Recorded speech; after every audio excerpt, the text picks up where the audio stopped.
Radha friends, my name is Salini Tiwari. Today we are going to study idempotent matrix and some properties of idempotent matrix. If you like my video, please share with your friends. What is idempotent matrix? A square matrix is said to be idempotent if A square is equal to A. ए कोई matrix है, अगर हम उसको square करें तो वो ए के ही equal आए तो हम उसे बोलेंगे identity matrix. Clear? For example identity matrix is an आइडेंटिपोटेंट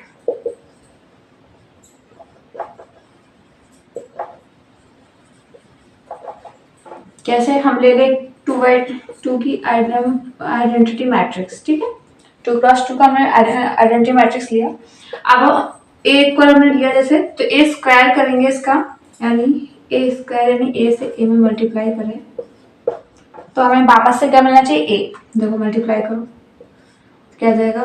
1 + 0 0 + 0 0 1 0 + 0 and 0 + 1 क्या मिल गया? 1 0 0 1.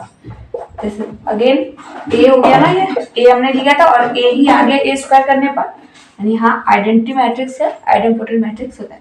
एक और एग्जांपल देख लेते हैं. अब example is so that the matrix A is idempotent matrix. तो we know that what is the property A square is equal to A. If we prove that A square is equal to A then A is idempotent. हमें ए पता है, ए square निकाल लो. क्या दिया हुआ? 2 - 1 1 - 2 3 - 2 - 4 4 - 3.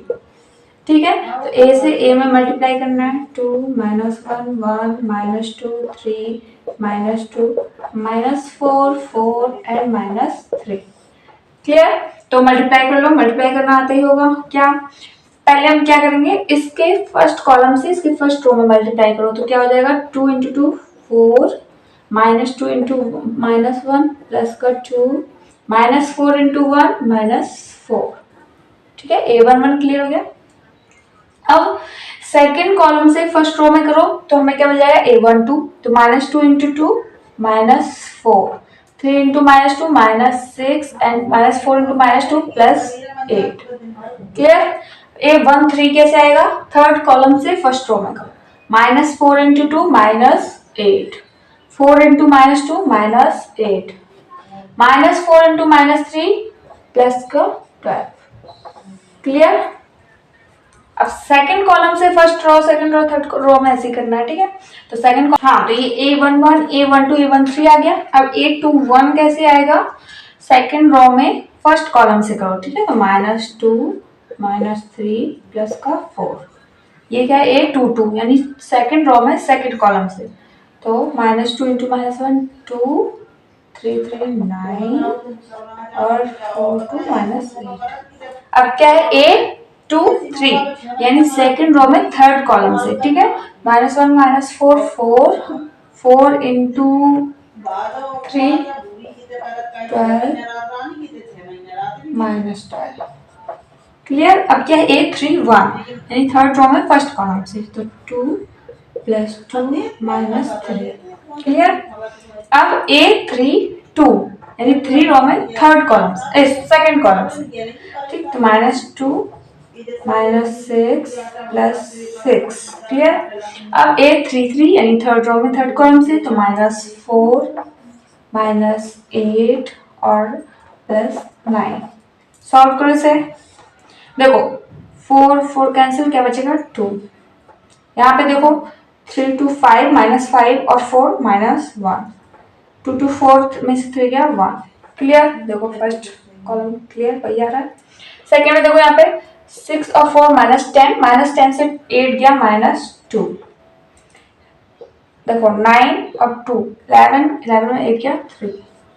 यहाँ देखो प्लस माइनस कैंसिल -2. यहाँ देखो 8 8 -16 से 12 गया -4. यहाँ देखो 12 12 कैंसिल, क्या बचेगा? 4. यहाँ देखो -4 और 8 -12 और 9 गया -3। देखो ए यही है ना जो हमें मिला है ए स्क्वायर करने पर, यानी जो ए स्क्वायर है वो किसके इक्वल है, ए के इक्वल है, यानी कि हमने प्रूफ कर दिया कि ए इज आइडेम्पोटेंट। क्लियर, अच्छे से हो गया क्लियर। हाँ, तो फर्स्ट प्रॉपर्टी इसकी आइडेम्पोटेंट मैट्रिक्स स्क्वायर मैट्रिक होना चाहिए। क्यों, अगर हम स्क्वायर मैट्रिक्स की जगह हम कोई और मैट्रिक्स ले लेते हैं, जैसे 2/3 की ले लेते हैं जो कि स्क्वायर मैट्रिक्स नहीं है, तो क्या होगा कि अगर हम इससे इसी में मल्टीप्लाई नहीं हो पाएगा ना। कैसे होगा, देखो 2 क्रॉस 3 की है, यानी कि m इसमें 2 होंगी, कॉलम इसमें 3 होंगे, राइट। इसके 1 2 3, ठीक, 3 5 3 4 6। अब इसमें देखो कॉलम्स 3 सॉरी कॉलम्स कितने हैं, 3 है, और रोज कितनी है, 2 है, और इसी से मल्टीप्लाई करना है सी में 2 3 5, ठीक है। तो देखो मल्टीप्लाई करने के लिए क्या करते हैं कि हम फर्स्ट कॉलम से फर्स्ट रो में करते हैं, तो इसमें कैसे होगा, मल्टीप्लाई नहीं हो पाएगा ना, इसीलिए इसमें क्या होता है कि स्क्वायर मैट्रिक होना चाहिए नेसेसरी।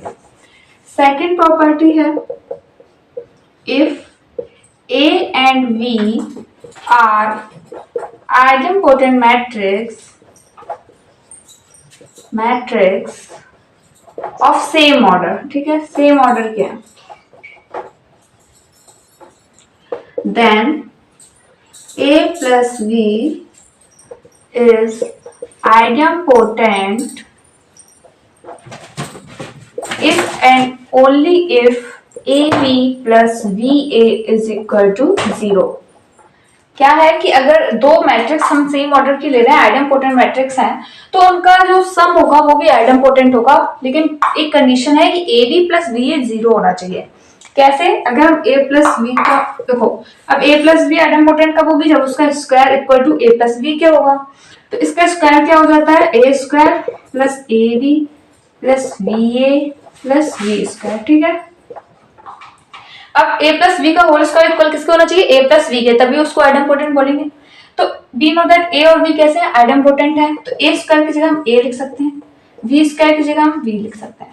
तो हमने क्या कंडीशन दी है कि ये आइडेम्पोटेंट होगा if and only if A B plus B A 0। अगर हम A B plus B A 0 कर दें तो ये जो है आइडेम्पोटेंट हो जाएगा। तो हाँ देखो प्रूफ हो गया,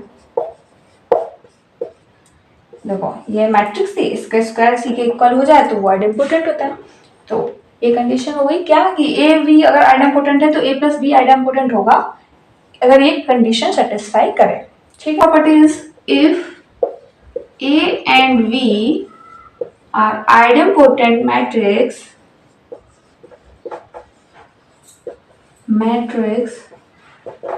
of same order,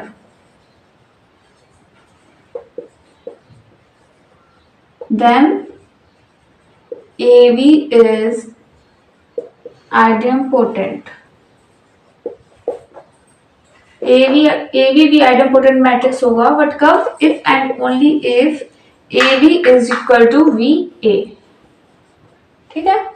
A और B अगर आइडेम्पोटेंट है तो A इंटू V भी आइडेम्पोटेंट होगा if and only if AB equal to VA हो।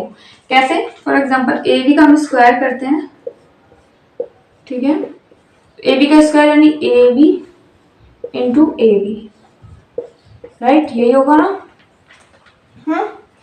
तो अगर देखो A B equal to V A हो जाए, तो ए अगर हम इसको इस तरह से लिख दें तो कोई दिक्कत नहीं ना। अब हमने क्या कंडीशन ली है कि A B equal to V A हो, तो वी ए की जगह हम ए बी लिख दें, क्लियर। अब देखो ए को ए के साथ लिख लें, बी को बी के साथ, तो ये क्या हो जाएगा ए स्क्वायर और ये क्या हो गया बी स्क्वायर। अब देखो a और b कैसे आइडेम्पोटेंट है, यानी a स्क्वायर को हम क्या लिख सकते हैं, a लिख सकते हैं, और b स्क्वायर क्या लिख सकते हैं, b लिख सकते हैं। और यही तो हमें प्रूफ करना था, हो गया प्रूफ। a b क्या है, आइडेम्पोटेंट होगा, क्योंकि a b equal to a b का whole square. Clear. Thanks for watching my video अच्छा लगे तो please like and subscribe and please share with your friends. Thank you.